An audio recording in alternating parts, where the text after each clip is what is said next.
Hello and welcome back to Lesson 2, Friends and Family.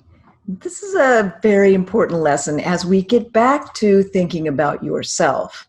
And our focus has been on a lot of the probate things, investments, documents, and so let's bring our focus back to you and the grieving process that you are going through right now.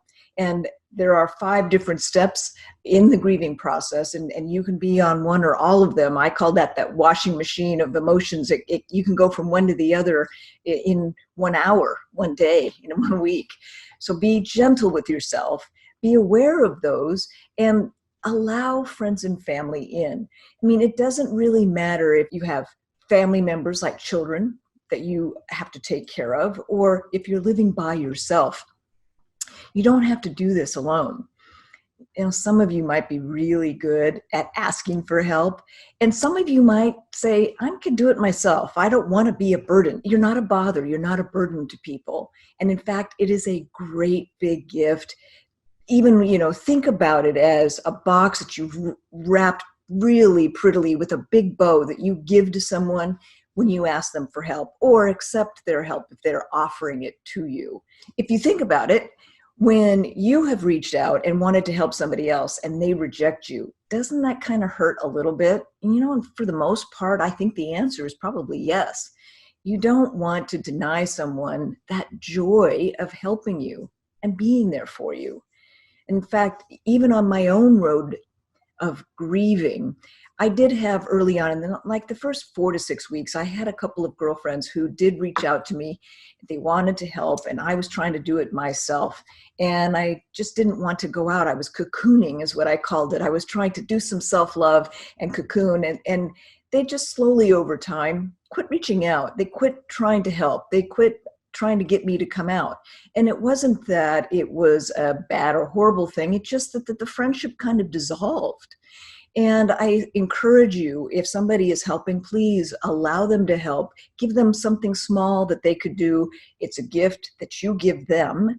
It can help you in your grieving process. And you might even find that there's a little lesson in there, because I learned some, in that 2 people or more people working together is better than doing it by yourself. The outcomes can be so much better. And so I wished I would have said yes to those friends, even if I'd just gone out for a small while, or even had them over for a moment. I'd probably still have those friendships.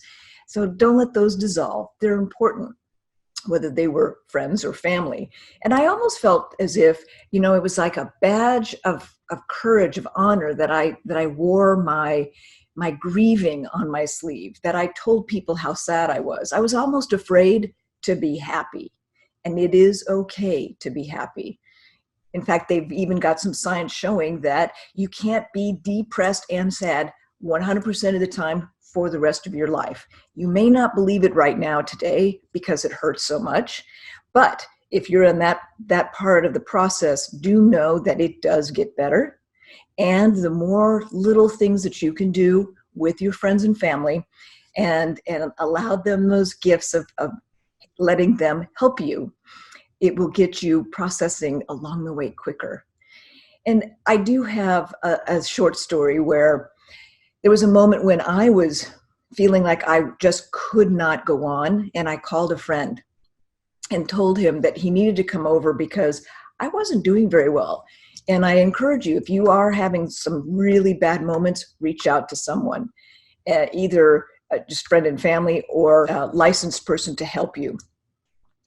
And with this friend who came over, I told him my story. He allowed me to have some emotions. I told him I didn't want to be here anymore. And he said to me, Christy, I know that you will make it through this, and that you in turn in some other part of your life will actually make a difference for somebody else who's going through the same process.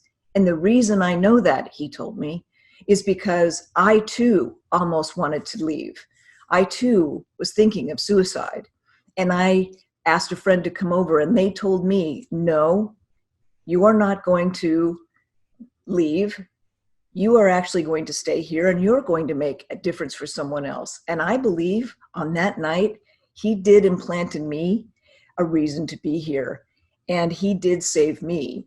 And probably for you, if you're in that same situation, it does get better. And because you've done this work, you will probably make a huge difference for somebody else who's going through a similar situation. And my heart is with you. And please reach out to your friends and family. And I look forward to our next lesson.